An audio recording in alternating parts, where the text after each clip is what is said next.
السلام علیکم وعلیکم ورحمۃ اللہ وبرکاتہ۔ کیسے ہیں آپ سب؟ امید کرتی ہوں آپ سب اچھے ہوں گے اور خیریت سے ہوں گے۔ حضور صلی اللہ علیہ وسلم نے فرمایا کسی کو دیا ہوا دھوکہ اور ایک بوند آنسو تمہاری زندگی بھر کی نیکی کو برباد کرنے کی طاقت رکھتا ہے۔ دنیا میں بھلے ہی ہزاروں بھاشائیں ہیں لیکن اذان صرف ایک ہی بھاشا میں دی جاتی ہے۔ الحمدللہ کہ جن گھروں میں قرآن کی تلاوت ہوتی ہے ان کے گھر آسمان والوں کے لیے یوں چمکتے ہیں جیسے زمین والوں کے لیے ستارے۔ جنہوں نے پتھر کو کلمہ پڑھایا، سورج کو واپس بلایا اور چاند کے 2 ٹکڑے کیے انہی کا نام صلی اللہ علیہ وسلم ہے۔ اگر روزیوں کا تعلق ڈگریوں سے ہوتا تو ان پڑھ لوگ بھوکے مر جاتے۔ روزی دینے والی ذات اللہ تعالیٰ کی ہے۔ جانتے ہو صبر کیا ہے؟ جب انسان پوری طرح سے ٹوٹ جائے اور پھر اس کے دل سے آواز آئے دیکھنا ایک دن اللہ تعالیٰ سب ٹھیک کر دے گا۔ قرآن پاک میں اللہ تعالیٰ فرماتا ہے زمین پر اکڑ کر مت چلو کیونکہ نہ تو تم زمین کو پھاڑ سکتے ہو اور نہ تن کے چلنے سے پہاڑوں کی بلندیوں کو چھو سکتے ہو۔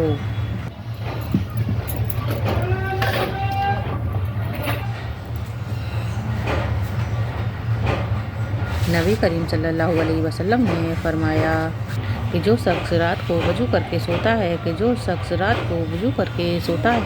ایک فرشتہ اس کے ساتھ رات گزارتا ہے۔ جب وہ شخص اٹھتا ہے تو فرشتہ کہتا ہے اے اللہ اپنے فلاں بندے کی مغفرت فرما دے کیونکہ وہ وضو کر کے سویا ہے۔ نبی کریم صلی اللہ علیہ وسلم نے فرمایا کہ 3 لوگوں کی دعائیں کبھی رد نہیں ہوتی، ہمیشہ قبول ہوتی ہیں۔ نمبر 1 باپ کی دعا اور نمبر 2 روزے دار کی دعا اور نمبر 3 مسافر کی دعا۔ کھانے کے بعد شکر کرنے کی فضیلت رسول اللہ نبی کریم نے فرمایا کھانا کھا کر اللہ کا شکر ادا کرنا ہے کہ جو شخص کھانا کھا کے اللہ کا شکر ادا کرتا ہے وہ روزہ رکھ کر صبر کرنے والوں کے برابر ہے۔ حضرت علی کا فرمان ہے کہ جب وقت برا ہو تو محنت کرنا اور اچھا وقت ہو تو مدد کرنا۔ حضرت علی کا فرمان ہے کہ ہر موقع کا فائدہ اٹھاؤ مگر کسی کے بھروسے کا نہیں۔ اچھی نیت کا اچھا صلہ ضرور ملتا ہے چاہے پھر وہ معجزے کی صورت میں ہو یا دعا قبولیت کی صورت میں ہو۔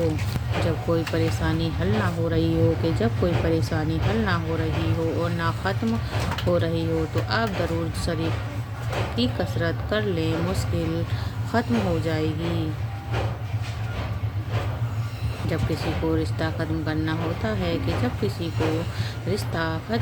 ہوتا ہے تو سب سے پہلے وہ اپنی زبان کی مٹھاس کو ختم کر دیتا ہے۔ حضرت علی کا فرمان ہے کہ نصیب ہار جاتا ہے لیکن دعا جیت جاتی ہے۔ بس یقین کے ساتھ اللہ سے مانگتے رہو وہ تمہیں مایوس نہیں ہونے دے گا۔ انسان کی اصل موت اس وقت ہوتی ہے جب وہ کسی کے دل سے اور دماغ سے نکل جاتا ہے۔ کہ جب انسان کو الفاظ نہیں ملتے تب انسان آنسوؤں سے دعا کرتا ہے اور اللہ تعالیٰ آنسوؤں کی بہت سنتا ہے۔ کہتے ہیں کہ روزانہ کسی کے گھر جانے سے عزت کم پڑ جاتی ہے ہو جاتی ہے، لیکن واحد اللہ کا گھر ہے۔ اللہ کا گھر مسجد ہے، جہاں روز جانے سے عزت بڑھ جاتی ہے۔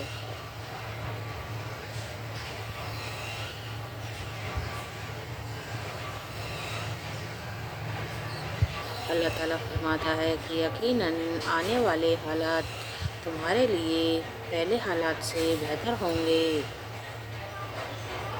دوسروں کو سمجھنا مشکل